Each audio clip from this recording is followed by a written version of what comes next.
የሃይማኖት ተቋማት በመደመር መንግስት እይታ በሚል መሪ ሀሳብ በአዲስ አበባ ከተማ በየደረጃው ሲካሄድ የነበረው ውይይት አካል የሆነ የማጠቃለያ የውይይት መድረክ ከወንጌላውያን አብያተ ክርስቲያናት ከኢትዮጵያ ካቶሊካዊት ቤተክርስቲያንና ከሰባተኛ ቀን አድቬንቲስት ቤተክርስቲያን አመራሮች ጋር ሲካሄድ ከሀገራዊ ለውጡ በኋላ በሀገር ደረጃም ይሁን በአዲስ አበባ ከተማ የተከናወኑ የልማት ስራዎች ለዜጎች ምቹ መኖሪያን የፈጠሩ መሆኑንና ለሃይማኖት ተቋማት በተሰጠው ትኩረትም የወንጌላውያን አብያተ ክርስቲያናትና ሌሎች ተቋማት ጥያቄዎች ምላሽ ማግኘታቸውን የውይይቱ ተሳታፊዎች ተናግረዋል።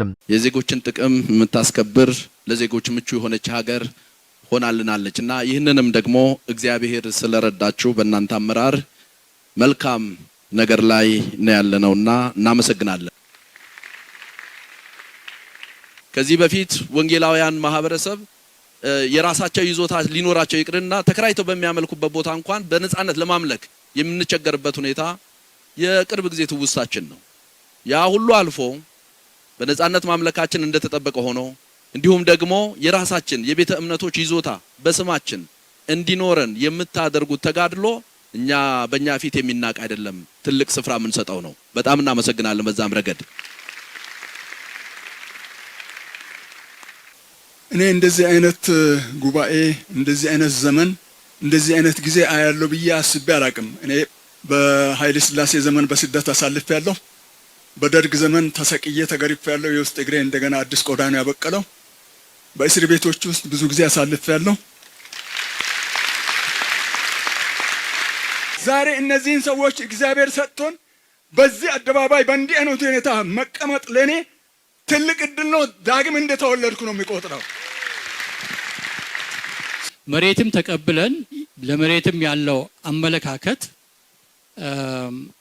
ይሄ መሬት የህዝብ ነው ወይ ደግሞ ለህዝብ እናገለግላለን ብለን ካልን ሃይማኖታዊ ብቻ ሳይሆን እንደ ካቶሊክ ቤተክርስቲያን አሰራር ቅድምም ከተነሳው የህንጸት ስራ ወጣቶችን ከማብቃት አንፃር ትውልድን ከመቅረጽ አንፃር ካየነው ይሄም የተሰጠው ሪሶርስ ለዛው መልሶ ለህዝብ ማምጣት አለብን የሚል ፕሪንሲፕል ነው ያለን። ተወያዮቹ ምላሽ ሊያገኙ ይገባቸዋል ሲሉ ላነሷቸው ሀሳቦችም የከተማ አስተዳደሩ ከፍተኛ የስራ ኃላፊዎች ማብራሪያ ሰጥተዋል። አብያተ ክርስቲያናት ምን እየሰራን ነው? በሙስና እንታማለን፣ በአድሎ እንታማለን፣ በገንዘብ እየታታለን። እግዚአብሔር እኮ ያያል። የመጀመሪያ ቃሉን መያዝ ነው። እንግዲህ መስረቅ ኃጢአት ነው ብሎናል።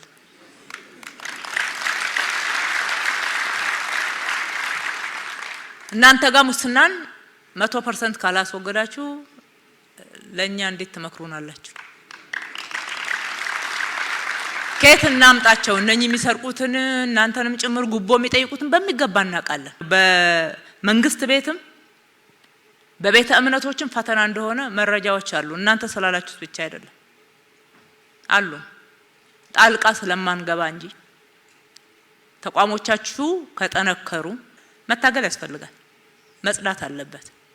አሁን ያለው አመራር እንደምንሰማው 16 ሰዓት ይሰራል። ይሄንን ወደ ባህል ሆኖ እታች ካልወረደ አገር እንዴት ይቀየራል? አዎ ገና ባህል ያልሆኑ በርካታ ባህል እንዲሆኑ የምንፈልጋቸው ስራዎችና አሰራሮች አሉ። ከትጋት ጀምሮ ትጋት ብቻ አይደለም፣ ጽዳትም ባህል መሆን ያለባቸው መከባበርም፣ ታላቆችን ማክበርም፣ ኢንስቲትዩሽን ተቋማትን ማክበርም፣ አሰራርን ማክበርም፣ ህግን ማክበርም ባህል መሆን ያለባቸው አሉ። እናንተ ማስተምሩ፣ እኛ ማስተማር አለብን። ተከራይተን የምንመልክባቸው ቦታዎች አሉ። ብዙዎቹ ክራይ የተጨመረ ብዙ ችግር ነው ያለው። አምልኮ ቦታዎች እንዲሰሩ የሰጠናቸው ቦታዎች አሉ።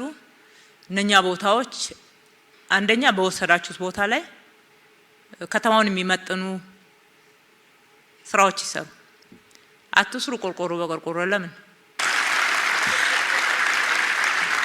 በአንድ ጊዜ ሁሉ መመለስ ስለማንችል እዛም እዚህም ደግሞ በአሰራር ምክንያት የሚያዛቡም ስላሉብን እንጂ ማንንም የመበደል ፍላጎት ኖሮን እንዳልሆነ አውቃችሁ የተበዳይነት መንፈስ አይሰማችሁ ለማለት ነው።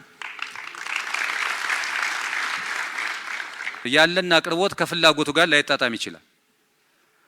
ይሄ ወደፊትም ሊያጋጥመን እንደሚችል እናንተም ተረዱ እንዳላችሁ ብለን እናስባለን። ጊዜ የሚሰጡ ጉዳዮች ይኖራሉ፣ ቀድሞ መፈታት ያለባቸው ጉዳዮች ይኖራሉ። ነገር ግን ደግሞ የፕራዮሪቲ ጉዳይ የቅድሚያ የምንሰጣቸውን ጉዳዮች ደግሞ ተቋማዊ በሆነ መንገድ እየመከርን መፍትሄ እየሰጠን እንሄዳለን። ይሄ እስካሁንም የመጣንበት መንገድ ያን ነው የሚያሳየው። የጎዳና ላይ የወንጌል ስርጭት ከሃይማኖት ተቋማት ጋር አዲስ አበባ መስተዳደር እየሄደበት ያለው አካሄድ አለ። እሱ ነገር በዜና ስንሰማው የወንጌል ተቃውሞ ነው የሚመስለው። በፉክክር አገር ስለማትገነባ ጎዳናው የጋራችን ነው፣ ለሁሉም የሚበቃ ነውና የመንግስት ህግ ደግሞ ይህንን ለመጠቀም አሰራር አለውና ይህንን ግልጽ ሆኖ መቼ እንዴት በሚል ጥልቅ ክርክርን ፉክክርን በሚያስወግድ መንገድ እንዴት እናስኪደው የሚል ተመካክረን ወደ እናንተ እናደርሳለን። በሌሎች እምነት ተቋማትም እየተነሳ ያለው ከዚህ ከጎዳና ላይ የአገልግሎትን በሚመለከት እንዴት አድርገን ነው ይህን ጉዳይ የምናስተካክለው የምናርመው የሚለው እናንተም ሰላማዊ የሆነ እንቅስቃሴያችሁን ማስቀጠል ሃምብልነሱ ቅድም ሲቀርብ እንደነበረው ያን ማስቀጠል የሚቻልበት ለሌላ ግጭት የማይዳረግበት ሌላውም እምነት እንደዚሁ እምነቱን ተግባራዊ በሚያደርግበት ሁኔታ ግጭት የሚፈጥሩበትን ገጽታ በአጽንኦት መመልከት ያስፈልጋል።